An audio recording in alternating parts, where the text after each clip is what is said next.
All right, welcome to your deep dive. This time we're going deep into a murder case, but it's not just any murder case. It's about, well, a mother's fight for justice for her daughter, Crystal Mitchell. Yeah, we've got a podcast episode here that really lays it all out. It's quite a story. It really is.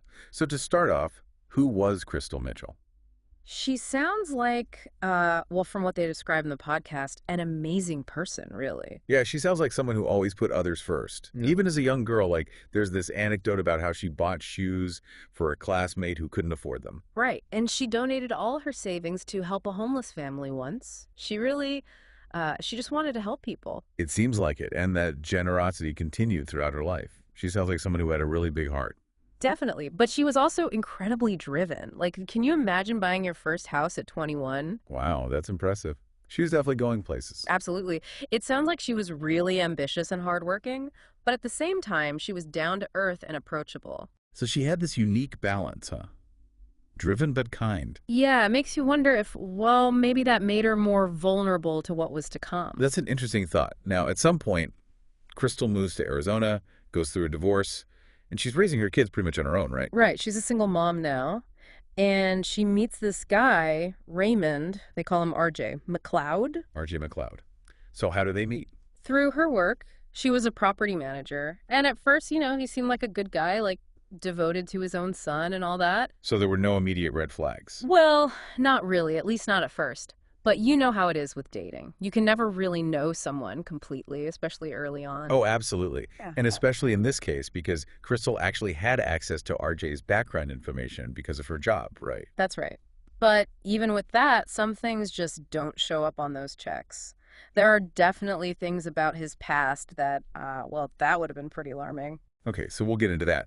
But before we do, there's this whole other layer to this story that I find so fascinating. Crystal starts having these premonitions, these vivid dreams, and even telling her mom she believes she'll be murdered. Right. And it's important to note that Josephine, her mom, is adamant that Crystal wasn't having any mental health issues. So what are we to make of these dreams? Yeah, I mean, she Yeah. describes them as incredibly detailed, even an out-of-body experience she had while at work. She's telling her mother all this. Yeah, she's telling her all this. Like in one dream, there's this giant snake that's trying to kill her. I mean, it's hard not to see that as Yeah. symbolic, right? Right, like some kind of toxic presence in her life, maybe, Mm. especially as things are progressing with RJ. Exactly. It's like maybe her subconscious was picking up on something that her conscious mind wasn't quite grasping yet. Maybe those dreams were her intuition trying to warn her. Wow, that's a chilling thought. So some time passes, and Crystal and RJ decide to take a trip together. Where do they go? San Diego. She always loved San Diego. Actually, she had this dream of living there one day. Okay, so they're off on this trip, and what about her kids? They were staying with Josephine back in Arizona. Got it. So what happens while Crystal is in San Diego? Well, this is where it gets really interesting. Josephine starts to feel, how did she put it, off kilter. Like something was deeply wrong. A mother's intuition. It seems like it. She even reached out to friends for prayer because she couldn't shake this feeling that something was off. And then Crystal stops responding to her calls and texts. Oh, wow. So she really starts to worry, huh? Definitely. And it's not just her. Even Josephine's husband texted Crystal at one point, urging her to call her mom back. The tension is building. So what happens next? Well, Josephine gets a call from a San Diego number. No. And it's the news no parent wants to hear. Crystal's dead. Oh, my God. What was it? What happened? Murder! Murder. Did they say how? She was strangled. That's awful. And then on top of that, she had to be the one to tell Crystal's children. I can't even imagine. With the help of a therapist friend, they tried to kind of, well, soften the blow, but still. Yeah, what a horrible thing to have to explain to a child. So at this point, the investigation begins, right? Yeah, they start to piece together what happened that night in San Diego. What do they find out? Well, it seems like it was just a normal night at first, Crystal and RJ, they went with some friends, then they went to a sports bar, and then finally back to the friend's house where they were staying. Okay. And then what? Then, well, the next day, Crystal's body is found in the guest room. Was it clear right away that it was a murder? Oh, yeah. The scene was pretty violent. There were signs of a struggle, blunt force trauma, her neck was fractured. And strangulation? Right. And to make matters worse, RJ is nowhere to be found. He's gone. Gone. And Crystal's car is missing too? So he's the prime suspect, right? Well, yeah, it seems that way. but he's vanished. So the investigation hits a snag right away. They have no suspect. Right. And to add to the complexity, a couple of days later, they find Crystal's car, abandoned at the San Diego airport. But still no sign of RJ? Nope. So now they're thinking, maybe he fled to Mexico. Which I imagine complicates things even further. Oh, absolutely. Extradition and all that. It's a whole other ball game. It is. So what happens next? Well, this is where Josephine's background comes in. Right. She wasn't just any grieving mother. She was a former detective. Exactly. And not just any detective. This is a woman who, during her time in the Guam Police Department, get this, she captured 4 escaped murderers during a typhoon. Wow.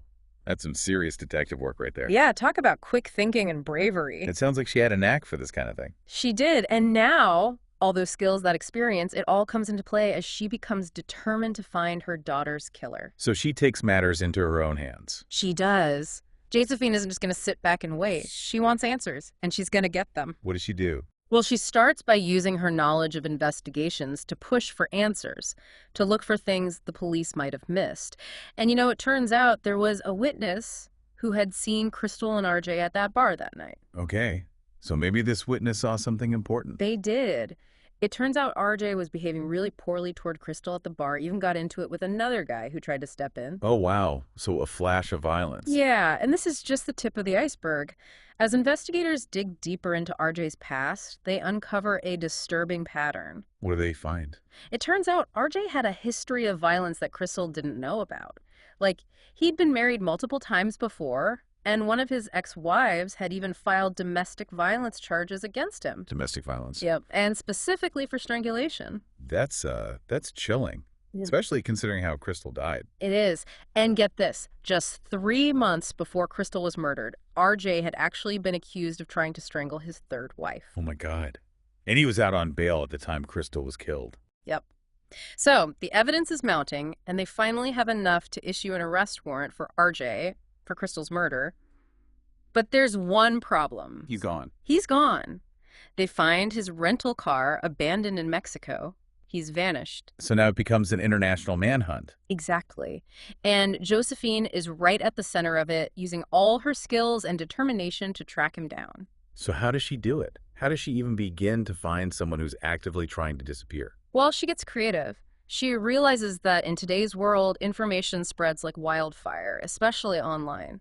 So she starts using social media to her advantage. Social media, like Facebook and stuff. Exactly. She takes some training courses to learn how to use these platforms effectively. Facebook, forums, even those online buy and sell groups. She starts spreading RJ's picture and information everywhere. Wow, that's smart. So she's basically using the internet to crowdsource the search for RJ. Exactly. She's turning the digital world into her own personal investigation network.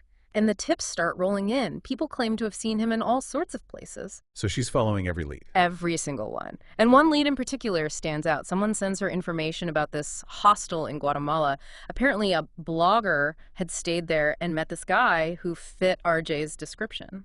So she goes to Guatemala. She does. She tracks down the hostel, starts asking questions, hoping that maybe, just maybe, she's finally close to catching him. It's a close call, but she misses him. By the time she gets there, he's already gone. Oh, that's heartbreaking. So close. So how does he manage to stay ahead of everyone? Well, he's using his appearance and his background to his advantage. He's posing as a backpacking ex-Marine, blending in with the crowd. There are even rumors he might be trying to find mercenary work. Mercenary work. That's dangerous. It is. And it could potentially give him access to protection or a way to intimidate witnesses. It's a scary thought. But Josephine isn't giving up. So what does she do next? She sets her sights on something big. She wants to get RJ's case on the U.S. Marshals' top 15 most wanted list. Wow, that's ambitious. I mean, that's a list reserved for the most dangerous fugitives. Exactly. But she knows that if she can get him on that list, it means more resources, more attention, and a dedicated team hunting him down. So how does she make that happen? She launches a full-on campaign, writing letters to everyone she can think of, the president, the Pentagon, the attorney general. She's determined to make sure her daughter's case gets the attention it deserves. So what happens? Does she succeed? She does. And the podcast captures her reaction when she gets the news. It's incredibly emotional. After years of fighting, RJ's face is now plastered on wanted posters worldwide. Wow. What a victory, and all thanks to her perseverance. It really is. Josephine's determination pays off. And you know what? It leads to a major break in the case. Really? What happens? Someone sees RJ's picture on TV, and they call in a tip. After all these years. After 6 long years on the run, they finally catch him in El Salvador. He's been teaching English at a school there. Wow, what a story. So justice is served, but of course it doesn't bring Crystal back. What happens to Josephine after all of this? Well, that's the really amazing part of this story. She takes her grief and she turns it into something incredibly positive. She decides to help others who've experienced similar tragedies. How does she do that? She becomes a crime victim advocate trainer. She uses everything she learned during her fight for justice to help other families navigate the legal system and find their own path to healing. That's incredible, turning her pain into a way to help others. It really is. Josephine's story is about so much more than just catching a killer. It's about the power of a mother's love, the importance of never giving up, and the resilience of the human spirit. It really is amazing what she was able to do. I mean, she had this incredible drive, this need to find answers. But it wasn't just about revenge, you know? No, definitely not. It was about justice for Crystal. Exactly. And it's interesting because, at this point in the investigation, they still didn't really have a clear motive for the murder. Right. Why would RJ do this? That's what they were trying to figure out. But then there was this breakthrough. They found a witness who had seen Crystal and RJ at the bar that night. Okay, so maybe this witness saw something that could shed some light on what happened. Yeah, that's what they were hoping for. And it turns out the witness had seen RJ behaving really badly toward Crystal. Like, he was being aggressive, even got into a fight with another guy who tried to intervene. Wow, so there was definitely some tension there. Yeah, and it really starts to paint a picture of a different side of RJ, a side that maybe Crystal hadn't seen before. It's scary to think about, realizing that the person you're with is capable of that kind of violence, especially considering Crystal's premonitions. Right. It all starts to feel very eerie, like she was sensing something was wrong. And as the investigators dug deeper into RJ's past, a really disturbing pattern started to emerge. What did they find? Well, it turns out that RJ had this history of violence that Crystal didn't know about. He'd been married several times before, and one of his ex-wives had actually filed domestic violence charges against him. Domestic violence. Yeah, and specifically for strangulation. Oh my God. It's almost like she was living out her nightmare. It is. And it gets worse. Just a few months before Crystal was killed, RJ was actually accused of trying to strangle his third wife. He was out on bail at the time of Crystal's murder. This guy was a ticking time bomb. How did Crystal not know about any of this? It's hard to say. Maybe he was really good at hiding it, or maybe she just wanted to believe the best in him. It's a reminder that you can never really know someone completely. It really is. And, makes you wonder how many other people are in similar situations completely unaware of the danger they're in. So at this point, the police have enough evidence to issue an arrest warrant for RJ for Crystal's murder. But of course, he's gone. Right. Vanished. They found his rental car abandoned in Mexico. So now it becomes an international manhunt. Exactly. It gets even more complicated. But Josephine, she's not giving up. She's more determined than ever to bring him to justice. So how does she even begin to track down someone who's actively trying to disappear? She gets resourceful, really resourceful. She starts using social media to her advantage. Social media? Yeah. She realizes that in this day and age, information travels so fast online. So she takes some training courses, learns how to use platforms like Facebook, forums, online buy and sell groups, basically anywhere she can spread information about RJ. So she's using the power of the internet to find him. Exactly. She's turning it into her own personal investigation network. And it starts to work. Tips start coming in from all over the place. People claim to have seen him in different countries, different cities. Wow, that's incredible. So she's following up on all these leads. Every single one. She's not letting anything slip through the cracks. And then there's this one lead that really stands out. Someone sends her information about this hostel in Guatemala. Guatemala? Yeah, some blogger had written about meeting this guy at the hostel who fit RJ's description. He was going by a different name, of course. Trying to keep a low profile. Yeah. So what does Josephine do? She books a flight to Guatemala, no hesitation, tracks down this hostel and starts asking questions. She's so close. Where does she find him? It's another close call, but no. By the time she gets there, he's already moved on. Oh, that's got to be so frustrating after coming all that way. It was. But it gives you a sense of just how cunning this guy was. He was always one step ahead. He was using his appearance, his military background to blend in, posing as a backpacker, that sort of thing. So he's using his past to his advantage. Exactly. And, there were even some rumors that he was trying to get involved in mercenary work. Mercenary work, that's dangerous. Very dangerous. And it could potentially give him access to weapons, protection, even a way to silence witnesses. But Josephine, she wasn't fazed. So what does she do next? She decides to aim even higher. She sets her sights on getting RJ's case on the U.S. Marshals Top 15 Most Wanted list. Wow, that's a big goal. I mean, that's a list for the most dangerous fugitives in the world. Right. It's not easy to get on that list, but Josephine knows that if she can make it happen, it means more resources, more attention, and a dedicated team solely focused on finding RJ. So she's basically trying to get the full weight of the U.S. government behind her. Exactly. And you know what? She launches this incredible campaign. She starts writing letters to everyone she can think of. The president, the Pentagon, the attorney general, you name it. So she's going straight to the top. She's not messing around, and her persistence, her dedication, it pays off. The podcast actually captures the moment she gets the news that RJ's case has made it onto the top 15 list. I bet that was an emotional moment. Oh, yeah. It's like this huge wave of relief and validation after years of fighting. Now RJ's face is on wanted posters all over the world. It's a big win. And I'm guessing it leads to something even bigger. It does. That international attention, those added resources, they all play a crucial role in what happens next. What happens next? They finally catch him. It's incredible. After 6 years of searching, a tip leads to his capture. I know, you'd think he'd vanish for good, but someone saw his picture on TV and boom, game over. They found him in El Salvador. Imagine, after all that running, he ends up teaching English in a school. Life takes some strange turns, huh? But it just goes to show you can run, but you can't hide forever. Justice was served, but of course that doesn't erase the pain of losing Crystal. So what happens to Josephine after RJ is finally captured? This is the part that really gets to me. She takes all that grief, all that anger, and she turns it into something so powerful. What do you mean?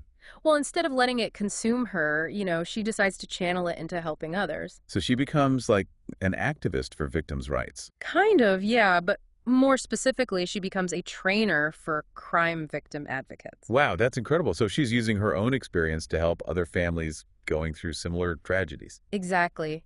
She knows firsthand how confusing and overwhelming the legal system can be, so she's basically sharing all her knowledge and experience with others, guiding them, supporting them. That takes a lot of strength to turn such a horrible experience into something positive. It really does. And she doesn't stop there. She also finds these unique ways to cope with her own grief. Like how? Well, like with the anniversary of Crystal's death, Juneteenth. Instead of letting it be this dark day filled with sadness, she decides to celebrate it. Celebrate it. Yeah, she calls it Crystal's heavenly birthday. Wow, that's beautiful. It's like she's choosing to remember Crystal's life instead of dwelling on her death. Right. It's this really powerful way of keeping Crystal's spirit alive. And she does the same thing for Crystal's children, too. Like how? She makes sure to tell them stories about Crystal, show them pictures. She even takes them to visit Crystal's grave. It's a way of making sure that even though Crystal isn't physically there, she's still a part of their lives. Exactly. It's a beautiful way of honoring her memory. It is. So we've explored this incredibly moving story, this case that had so many twists and turns, and this mother's unwavering determination to find justice. What are some of the big takeaways for you? Well, first of all, the power of a mother's love, right? I mean, Josephine went to the ends of the earth for her daughter. She really did. It's incredible. And she never gave up. Even when it seemed like there was no hope, she just kept fighting. And it makes you think about how important it is to trust your gut. Remember, she had that feeling that something was wrong even before anyone knew Crystal was in danger. That intuition, it's a powerful thing. It is. And this case also makes you think about how we can do more to protect victims of domestic violence. How can we make sure people are aware of the warning signs, that they have the support they need? These are important questions we need to keep asking. Absolutely. We've learned a lot from Josephine's story about resilience, about perseverance, and about the importance of fighting for what's right. It's a story that stays with you. It really does. And it reminds us that even in the darkest of times, there's always hope. That even when faced with unimaginable tragedy, we can still find a way to heal, to grow, and to make a difference in the world. That's a great note to end on. Thank you for joining us for this deep dive. Until next time, keep exploring, keep questioning, and most importantly, keep the conversation going.